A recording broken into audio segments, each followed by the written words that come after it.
와서 보니까 날씨가 너무 화창하고 좋아서 참 하나님께서 우리에게 주신 이 자연이 얼마나 아름다운가, 하나님 주신 은혜가 얼마나 큰가 다시 한번 느꼈습니다.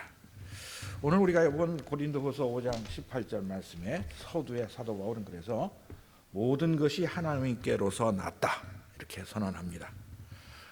우리는 그 사실을 다 알고 있습니다. 태초에 하나님께서 천지를 창조하셨고 모든 생물들과 이 땅에 있는 만물들을 다 지으셨습니다. 그래서 성경은 땅과 거기에 충만한 것과 세계와 그 가운데 사는 자들이 다 여호와의 것이로라고 선포하고 있습니다. 아마 처음 창조했을 때는 하나님과 사람이 참 화목했을 것 같습니다. 에덴 동산에서 우리 조상 아담이 죄짓기 전에는 하나님을 대면해서 볼 수 있었고 하나님과 대화도 하고 행복하게 살았을 것 같아요. 언제부터 하나님과 화목하지 못하게 되었느냐? 죄를 지으면서부터 그렇게 됐습니다. 피조물이 하나님을 거역하면, 하나님의 뜻을 버리면 죽을 수밖에 없는 것은 하나님이 정하신 법칙입니다. 그래서 우리 모든 인간이 다 죽을 수밖에 없게 되었고, 그런 죄인들을 불쌍히 여기신 하나님께서 예수 그리스도를 보내주셔서 그를 믿는 자들을 의롭게 하시고 하나님과 다시 화목할 수 있는 기회를 주셨습니다. 사도 바울은 로마서 3장 25절부터 26절까지 이렇게 말합니다. 이 예수를 하나님이 그의 피로써 믿음으로 말미암아 화목제물로 세우셨으니 이는 하나님께서 길이 참으시는 중에 전에 지은 죄를 간과하심으로 자기의 의로우심을 나타내려 하심이니 곧 이때에 자기의 의로우심을 나타내사 자기도 의로우시며 또한 예수를 믿는 자들을 의롭다 하려 하심이라. 우리가 의로워져야만 하나님과 화목할 수밖에 없습니다. 그래서 하나님께서는 예수 그리스도 하나님의 유일하신 독생자를 십자가에 못 박아 우리 대신 죽게 하셨습니다. 하나님의 사랑이 이렇게 나타난 바가 되었습니다. 우리가 이런 사랑을 받았기 때문에 우리도 마음을 다하고 목숨을 다하고 힘을 다하고 뜻을 다하여 하나님을 사랑하고 우리끼리도 서로 사랑하는 것이 마땅합니다. 이런 사랑을 받았기 때문에 우리가 하나님과 화목할 수밖에 없게 되었습니다. 그런데 우리가 정말 하나님과 화목한지 알 수 있습니까? 예수를 믿었는데도 사실 아직도 우리 안에 옛날에 죄짓고 살던 성품이 남아있고 죄로 오염된 우리의 인격이 남아있습니다.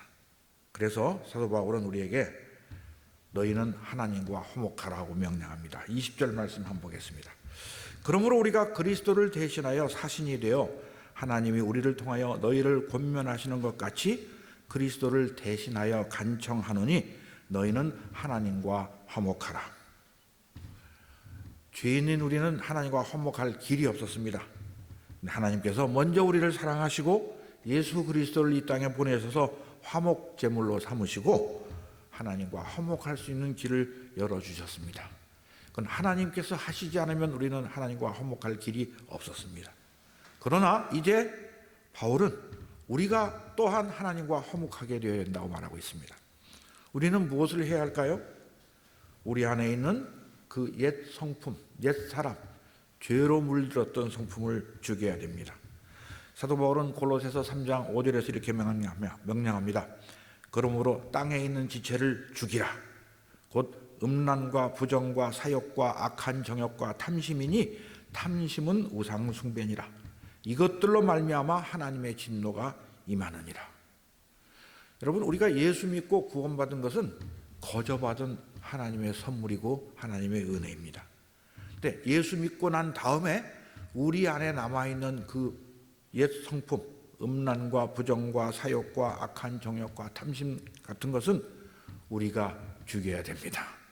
하나님께서 죽여주시지 않습니다. 이 모든 것들을 우리 육체와 함께 정욕과 탐심을 십자가에 못 박아야 되는 것입니다. 사실 근데 우리 힘으로는 불가능하죠. 하나님께서는 그래서 우리에게 성령님을 보내주셨습니다. 그 성령의 인도하심에 따를 때 그렇게 할 수 있는 것이죠. 바울은 로마서 8장 12절에서 14절까지 이렇게 말합니다. 그러므로 형제들아 우리가 빚진 자로 돼 육신에게 져서 육신대로 살 것이 아니니라. 너희가 육신대로 살면 반드시 죽을 것이로되 영으로서 몸의 행실을 죽이면 살리니 무릇 하나님의 영으로 인도함을 받는 사람은 곧 하나님의 아들이라. 그래서 성령의 도움을 얻어서 우리가 몸의 행실을 죽여야 되는 것입니다. 그것을 달리 말하면은 예수님께서 누구든지 나를 따라오려거든 자기를 부인하고 자기 십자가를 지고 나를 쫓을 것이니라 하신 말씀과 같은 뜻인 것입니다. 오늘은 우리가 어버이 주일을 지키는 날입니다. 세계의 모든 종족과 민족과 문화와 종교를 막론하고 부모는 자식을 사랑하고 자식은 부모를 공경해야 된다는 것은 변함이 없는 불변의 법칙입니다. 요즘 세상을 가만 보면은 자녀를 학대하는 부모도 있고 부모를 공경하지 않는 자녀들도 참 많이 볼 수가 있습니다. 세상이 점점 더 악해지고 있는 것 같습니다. 왜 그럴까? 사람들이 하나님을 거역하고 하나님과 화목하지 않고 점점 더 갈등과 하나님을 배반하기 때문에 그렇습니다. 요즘 세상은 참 하나님의 창조 질서를 부인하고 하나님을 대적하는 사상으로 가득한 것 같습니다. 기독교 국가로 믿었던 미국도 이제 교회에서 동성애자를 인정하지 않은 말까지 나오는 아주 타락한 나라가 되고 말았습니다. 우리나라도 그걸 다 본받아가는 걸 보면서 참 걱정이 많이 됩니다. 우리는 잘 압니다. 하나님께서 십계명에서 명령하셨어요. 내 부모를 공경하라. 그리하면 내 하나님 여호와가 내게 준 땅에서 내 생명이 길리라. 당연한 일을 당연하게 하지 않는 세상이 되었습니다. 왜 그럴까요? 하나님과 화목하지 못하기 때문에 그렇습니다. 하늘에 계신 아버지와 화목하지 못한데 땅에 있는 아버지와 화목할 길이 없습니다. 가족들은 서로 사랑하고 화목하는 것이 당연한데 가족들끼리도 서로 미워하고 경쟁하고 분쟁하는 세상이 되었습니다. 그러나 하나님께서는 독생자 예수 그리스도를 보내주시고 우리에게 하나님과 화목하게 만드신 다음에 그 화목하게 하는 복음을 전하라고 명령하셨습니다. 오늘 본문 19절 말씀을 다시 한번 같이 보겠습니다. 곧 하나님께서 그리스도 안에 계시사 세상을 자기와 화목하게 하시며 그들의 죄를 그들에게 돌리지 아니하시고 화목하게 하는 말씀을 우리에게 부탁하셨느니라. 우리도 이전에는 이 세상에서 육신을 따라 살았습니다.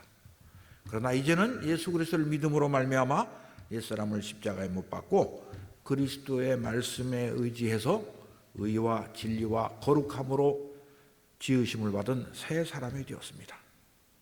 예수님께서 십자가에 죽으심으로 우리를 의롭게 하시고 새로운 피조물로 태어나게 하신 것입니다. 21절에서 그래서 이렇게 말씀하십니다. 하나님이 죄를 알지도 못하신 이를 우리를 대신하여 죄로 삼으신 것은 우리로 하여금 그 안에서 하나님의 의가 되게 하려 하십니다. 죄를 알지도 못하시고 죄가 전혀 없으신 우리 주님이 우리 죄를 그 몸에 지시고 대신 죽으셨습니다. 그래서 그 예수 그리스도의 의를 우리가 힘입어서 하나님과 화목하게 되었습니다. 그래서 우리는 이 복음을 온 세상에 전해야 됩니다. 우리는 그리스도의 사신으로 부르심을 받았습니다. 그런데 이 세상을 보면 여전히 악하고 우리를 미워하고 방해하는 마귀의 세력도 여전히 강합니다. 우리를 돌아보면 우리 안에 남아있는 죄도 다 죽이지 못했습니다. 그래서 주님이 주신 그리스도의 사신이라는 이 위대한 사명을 이룰 능력이 없습니다. 그러나 하나님께서 그런 우리를 불쌍히 여기시고 성령님을 보내셨습니다.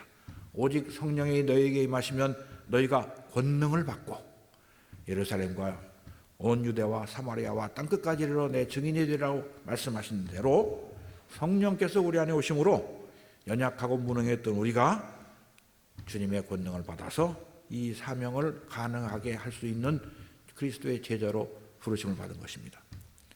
그래서 사람들이 볼 때는 불가능한 이 사명이 그리스도 안에 있는 우리들에게는 가능한 것입니다.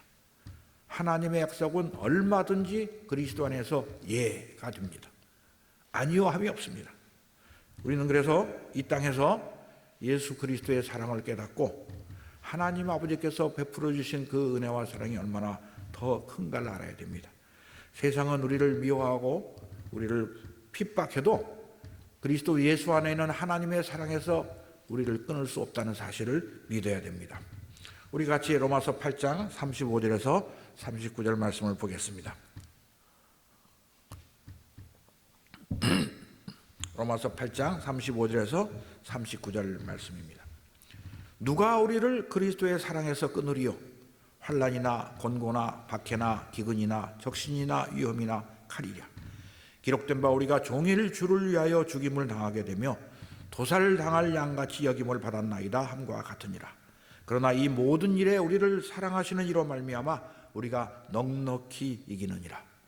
내가 확신하노니 사망이나 생명이나 천사들이나 권세자들이나 현재일이나 장래일이나 능력이나 높음이나 깊음이나 다른 어떤 피조물이라도 우리를 우리 주 그리스도 예수 안에 있는 하나님의 사랑에서 끊을 수 없으리라. 우리는 이런 사랑을 받은 사람들입니다. 그래서 우리가 주님을 사랑하고 주님께서 주신 계명을 지킬 수 있는 것입니다. 주님이 주신 계명이 뭡니까? 내 계명은 곧 내가 너희를 사랑한 것 같이 너희도 서로 사랑하라 하는 이것이니라고 주님이 말씀하셨습니다. 모든 사랑의 기본은 우리 인간관계에서 부모와 자녀 간의 사랑일 것입니다. 그래서 성경은 늘 자녀들은 부모에게 순종하고 부모는 자녀를 사랑하라고 주의 교훈과 훈계로 양육하라고 명령하고 있습니다. 육신의 부모를 사랑하지 못하면 하늘에 계신 아버지를 어떻게 사랑할 수 있겠습니까? 그래서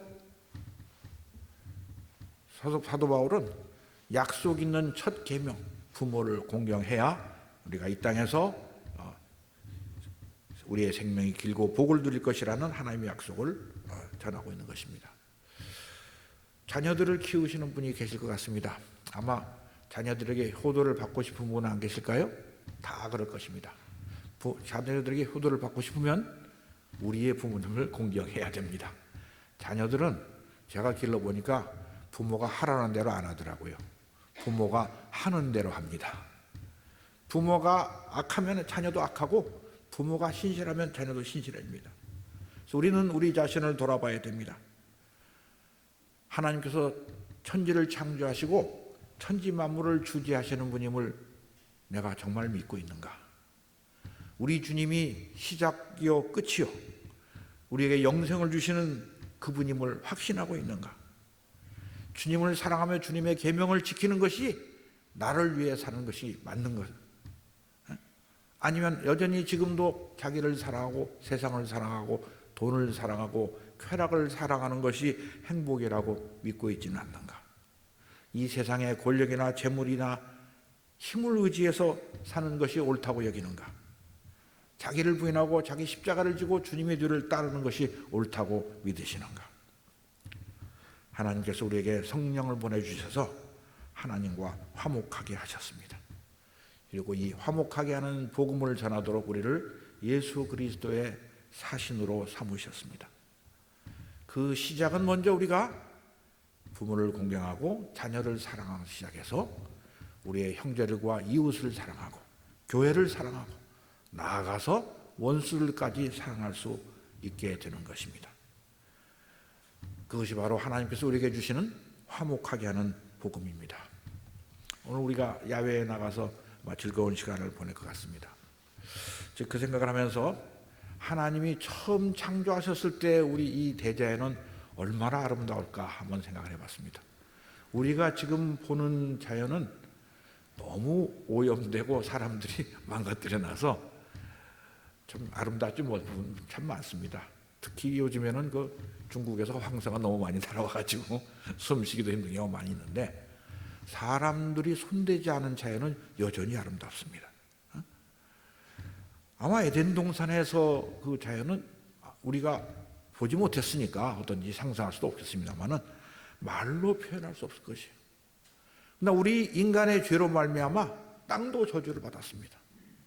가시와 엉겅퀴가 나오게 됐고 저는 에덴 동산에서는 코로나 바이러스가 없었을 것이라고 생각을 합니다. 우리 몸에 나쁜 모든 것은 하나도 없었을 거예요. 그러나 이 자연이 이렇게 훼손되었어요. 그래서 모든 피조물도 하나님과 화목하게 되는 날을 고대하고 있다고 로마서 8장 19절에서 이렇게 말합니다. 피조물이 고대하는 바는 하나님의 아들들이 나타나는 것이니 피조물이 허무한 데 굴복하는 것은 자기 뜻이 아니요 오직 굴복하게 하시는 이로 말미암음이라. 그 바라는 것은 피조물도 썩어짐의 종로로 탄 데서 해방되어 하나님의 자녀들의 영광의 자유에 이르는 것이라. 피조물이 다 이제까지 함께 탄식하며 함께 고통을 겪고 있는 것을 우리가 아느니라. 우리는 피조물이 하는 말을 들을 수가 없습니다만은 하나님은 아시는 것 같아요. 성령으로 충만하게 된 사람들은 그걸 알 수 있습니다. 주님이 다시 오실 때, 지금 이 세상에는 모든 피조물은 썩어짐의 종로에서 피할 수가 없습니다. 다 썩어져 가고 다 멸망할 것입니다. 그러나 우리 주님이 다시 오실 때 모든 피조물이 영광의 자유를 얻을 것이라고 성경은 우리에게 가르쳐줍니다. 그날이 어떤 날인지 우리가 압니다. 베드로서 3장에 보면은 그날이 하늘이 큰 소리로 떠나가고 물질이 뜨거운 불에 풀어져서 모든 하늘과 땅이 사라지고 하나님께서 새 하늘과 새 땅을 주신다고 약속하셨습니다. 우리는 그 날을 바라보고 지금을 사는 사람들입니다. 우리가 그 날을 바라보면서 주 앞에서 점도 없고 흠도 없이 평강 가운데 거하면서 주님이 우리에게 주신 화목하게 하는 복음을 온 땅에 전하는 그리스도의 사신으로서의 사명을 다해야 할 것입니다. 기도하시겠습니다. 하나님 아버지, 우리의 생명을 창조하시고 우리에게 구원의 은혜를 허락하시고 육신을 입고 있는 동안 예수 그리스도를 믿는 믿음으로 이 땅에서 살아게 하시며 장차 주님과 함께 영생을 누릴 수 있는 복된 은혜를 주셔서 감사합니다. 우리에게 예수 그리스도의 몸된 교회를 허락하시고 이곳에서 주님을 섬기며 믿음의 형제들과 함께 하나님을 찬양하신 것 또한 감사합니다. 우리에게 아름다운 봄날을 주시고 그 아름다운 날을 주 안에서 누릴 수 있도록 하신 것 또한 감사합니다. 우리에게 가정을 주셔서 우리를 사랑하는 부모님과 우리를 공경하는 자녀들을 허락하신 것 또한 감사합니다. 모든 것을 주신 주님께 우리가 범사에 감사하며 주님이 우리에게 주신 사명, 화목하게 하는 복음을 전하는 일에 충성하는 우리 모두가 되도록 축복하여 주시옵소서. 예수님의 이름으로 감사하며 기도합나이다. 아멘.